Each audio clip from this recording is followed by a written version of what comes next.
Hello students, पिछले video में अपन ने रियल नंबर्स बताए थे। आज अपन लेते हैं पॉलिनोमियल। पॉलिनोमियल का एक बहुत ही इम्पोर्टेंट टॉपिक है जो मतलब 8th में, 9th में, 10th में सभी जगह काम आता है। तो इसका वीडियो अब स्टार्ट करते हैं अपन।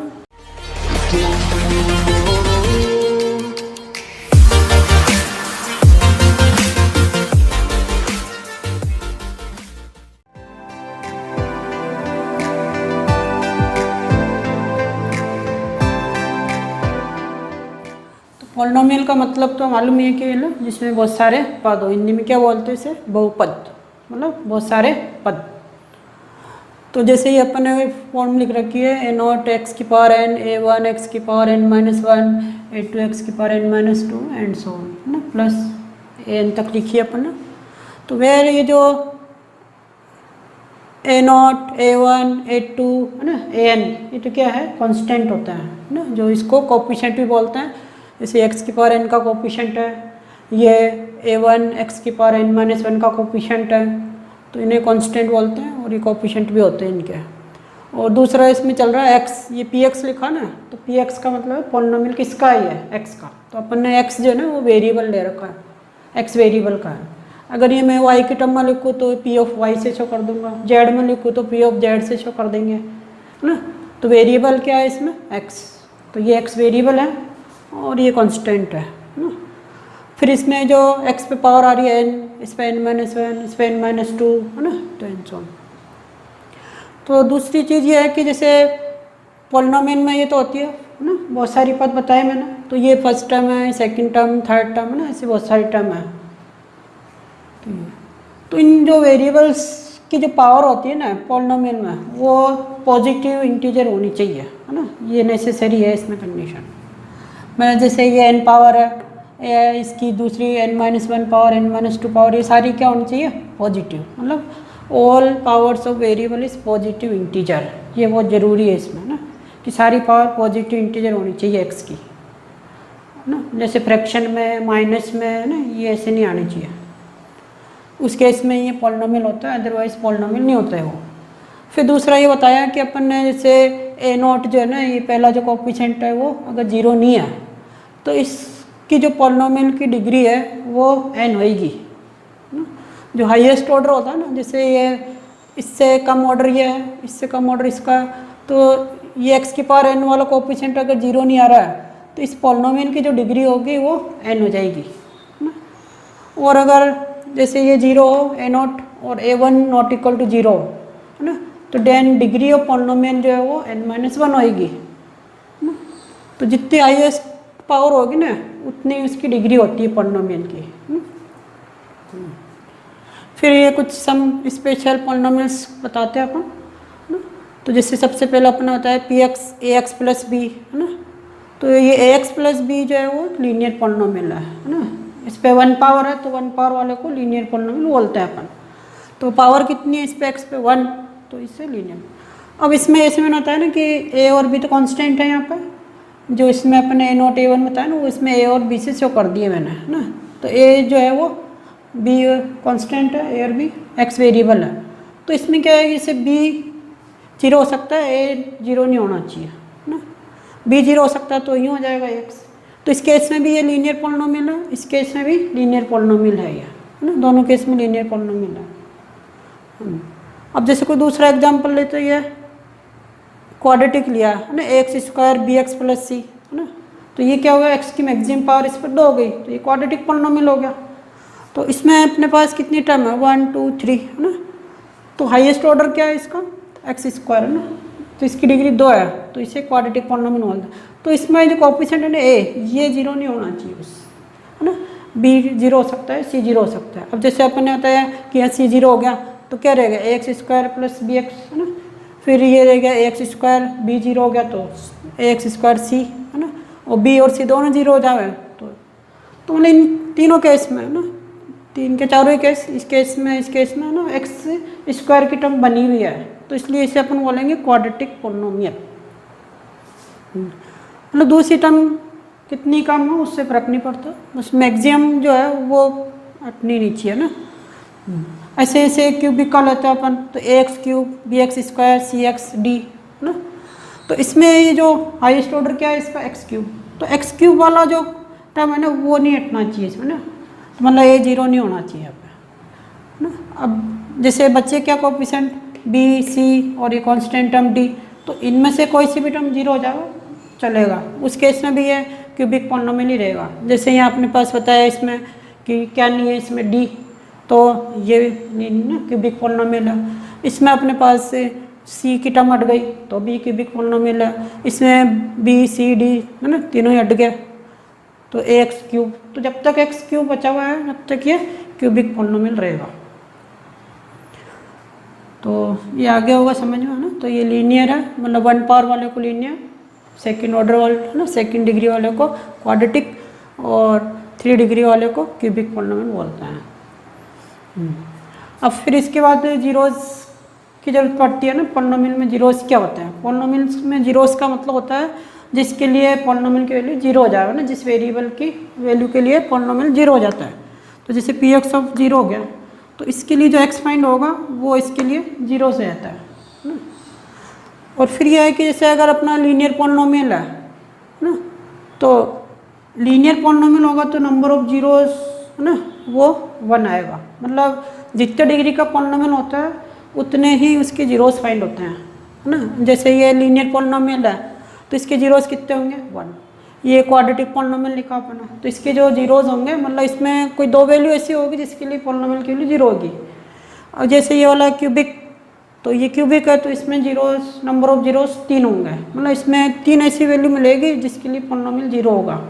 तो ये अपन ने लिखा दी, लीनियर होगा तो नंबर ऑफ जीरोस 1 होगा, क्वाड्रेटिक होगा तो नंबर ऑफ जीरोस 2 होंगे है ना।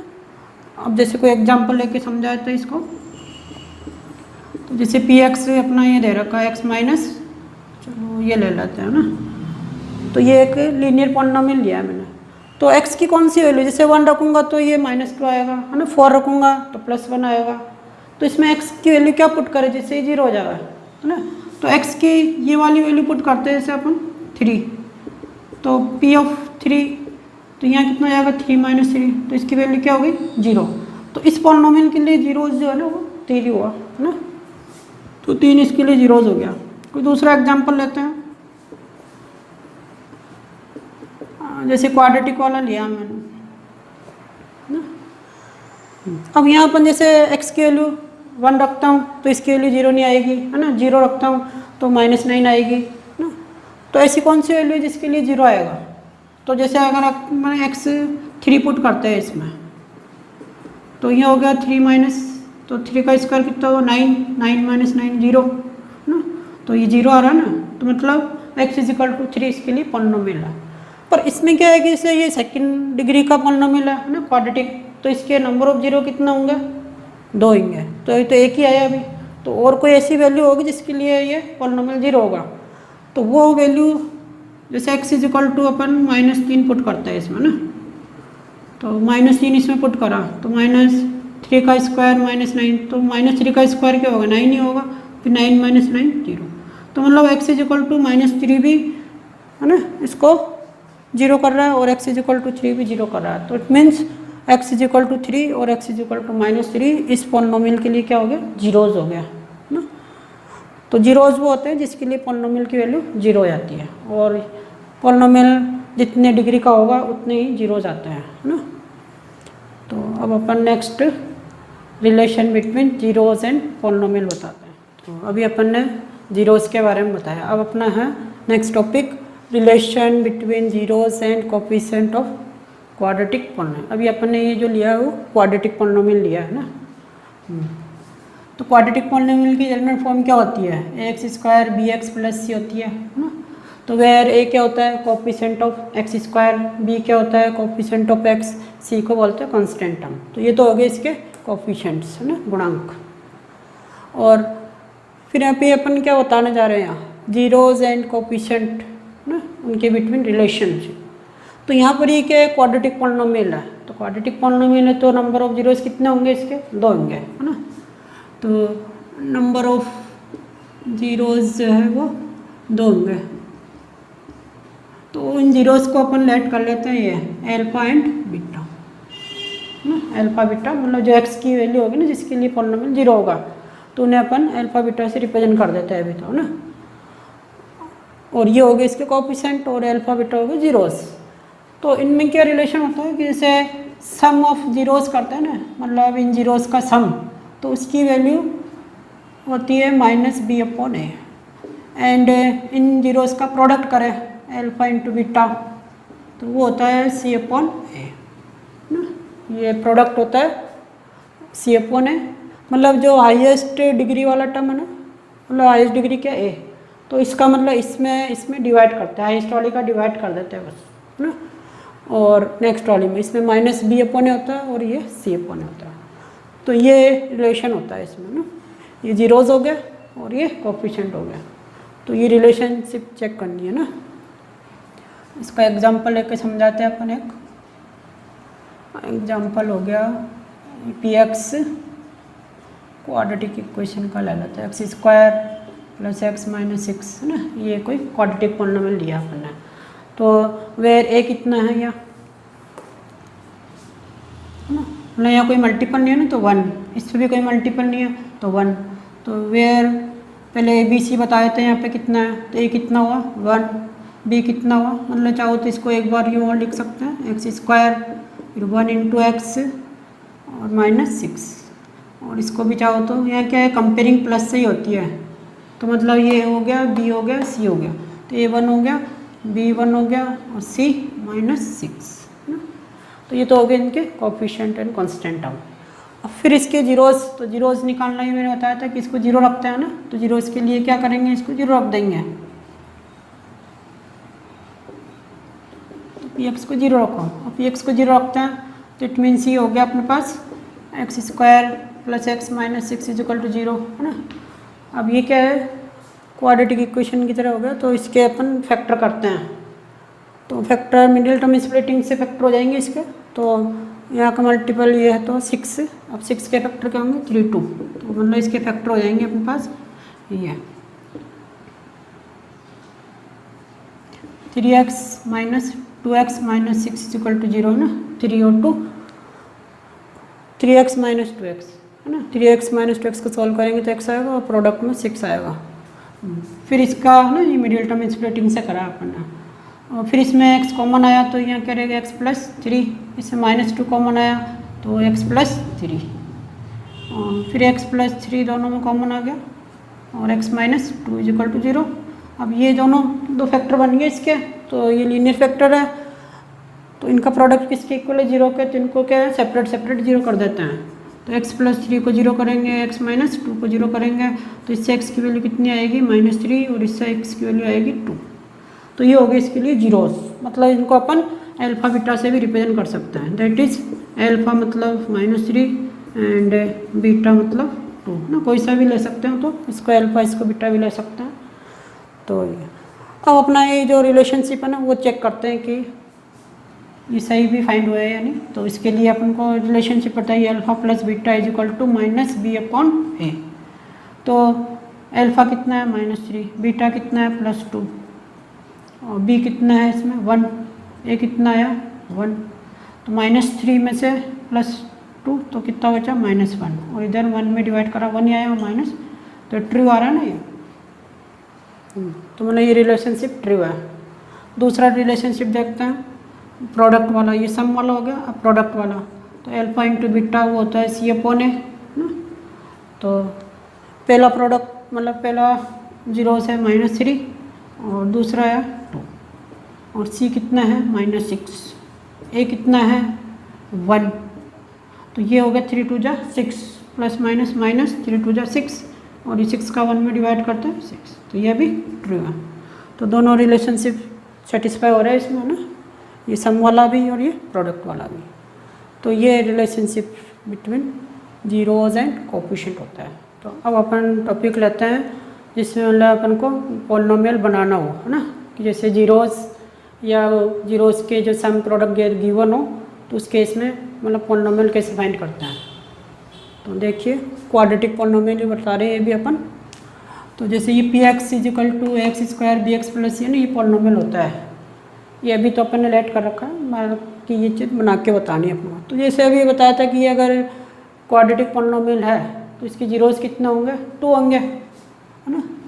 तो इसके जीरोज़ ये हो जाएंगे, अल्फा एंड बीटा ले लेते हैं, है ना, अल्फा एंड बीटा। और फिर इसमें अपन ने रिलेशन भी बताया था कि जैसे अल्फा प्लस बीटा इन जीरोज़ का सम करें तो वो क्या आता है, क्वाड्रेटिक के लिए वो आता है -b/a, है ना। और प्रोडक्ट करें ना, अल्फा इंटू बीटा वो क्या होता है, c/a आता है ना। और कभी कभी क्या होता है, जैसे जीरोस नहीं देख के उनका सम भी लिखा हुआ रहता है ना क्वेश्चनों में। तो जैसे अगर ये इसको अपन एक ही ना सम से रिप्रेजेंट s से कर दूँ और इसमें प्रोडक्ट को p से रिप्रेजेंट कर देता हूँ ना, c/a। तो इसके लिए भी फॉर्मूला बना के बताता हूँ। जैसे इसमें क्या है, हाईएस्ट ऑर्डर ना, हाईएस्ट डिग्री वाली टर्म कौन सी है, ये। तो इसका कोफिशिएंट जो है ना पहले कॉमन लेता हूँ, तो यहाँ पे क्या रह जाएगा, x² b/ax c/a, है ना। तो इस पॉलिनोमियल में से अगर मैं x² का कोफिशिएंट कॉमन लूँ तो ये मैंने जो कोफिशिएंट कॉमन लिया ना उसका सब में डिवाइड कर दो, तो यहाँ से तो ये हट जाएगा, इसमें डिवाइड हो जाएगा, इसमें डिवाइड हो जाएगा। फिर क्या है, जो पॉलिनोमियल होता है ना उस पर कोई मल्टीपल या डिवाइड में हो तो वो टर्म रिमूव कर सकते हैं, तो इसे एक को हटा सकते हैं अपन। तो ये टर्म यूँ रह जाएगी, x² b/ax c/a। अच्छा, फिर इसमें क्या है कि जैसे ये जो फॉर्मूला है ना अपना, जैसे अल्फा प्लस बीटा है वो इसका फॉर्मूला होता है -b/a, और यहाँ b/a तो आ रहा है पर प्लस में आ रहा है, तो यहाँ पर क्या है, एक माइनस से डिवाइड माइनस से मल्टीपल कर देता हूँ, है ना। तो माइनस माइनस प्लस b/a यूँ लिख सकते हैं इसे, और ये तो कैसा ही है, c/a। अब इससे क्या होगा कि जो -b/a है ना उससे क्या लिख सकता हूँ मैं, अल्फा प्लस बीटा, है ना। और c/a को क्या लिख सकते हैं, अल्फा बीटा। तो ये क्या है, ये वो फॉर्मूला तैयार हो गया अपना, जिससे अपन ना, जैसे ये अल्फा बीटा क्या है, सम, तो कभी अपन को वो सॉरी जीरोस दे रखे हो पॉलिनोमियल के, तो ये अल्फा बीटा जीरोस गिवन होंगे, तो ये वाला फॉर्मूला लगाने से पॉलिनोमियल फाइंड हो जाएगा अपन को, है ना। ये पॉलिनोमियल की फॉर्म बन गई, जिससे जीरोस दे रखे हो तो क्वाड्रेटिक पॉलिनोमियल वापस फाइंड हो जाता है अपना। अच्छा, कभी कभी क्या होता है, इसे ना सम अलग, सम प्रोडक्ट, है ना, जीरोस अलग से नहीं देख के उनका सम और प्रोडक्ट ही दे देते हैं, तो उसको भी अपन एक फॉर्मूला और लिख सकते हैं इसका। जैसे अभी मैंने कहा ना कि इसे सम को अपन s से रिप्रेजेंट कर देते हैं, तो यहाँ पर यूँ भी लिखा जा सकता है शॉर्ट में, x² - s of x plus p। तो ये है, तो यहाँ अगर डायरेक्ट सम और प्रोडक्ट दे रखे तो ये लगा दो, और जीरोस दे रखे हो तो ये लगा दो, है ना। तो इसको भी अपन एक एग्जांपल से क्लियर करते हैं। और तो यहाँ पर अपन क्या है वो समझाना चाहे, जीरोस या सम और प्रोडक्ट गिवन हो उस केस में पॉलिनोमियल फाइंड करना होता है ना। तो ये तो समझाने के लिए पॉलिनोमियल नहीं आता, बाकी अपन को पॉलिनोमियल यहाँ गिवन नहीं है ना, पॉलिनोमियल फाइंड करना है। तो जब एक एग्जांपल लेते हैं, चलो ये वाला ले लेते हैं। जैसे यहाँ क्वेश्चन ऐसा आएगा, find polynomial whose zeros are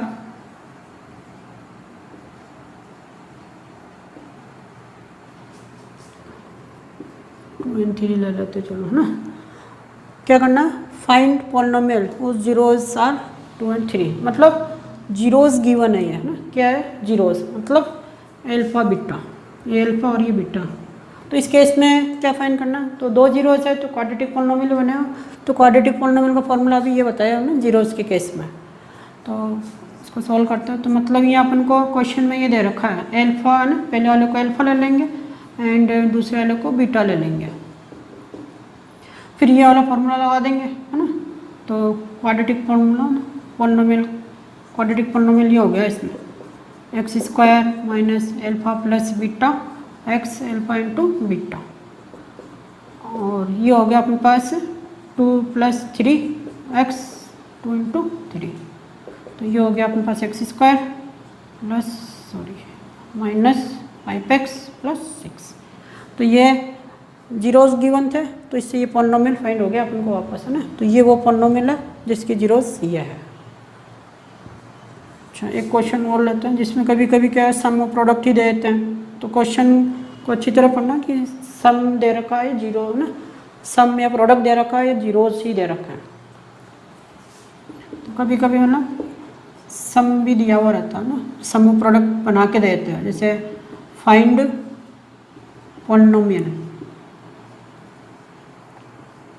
उस जीरोस सम, मतलब जीरोस जो है उनके सम एंड प्रोडक्ट दे रखा है ना, उस sum and product of zeros.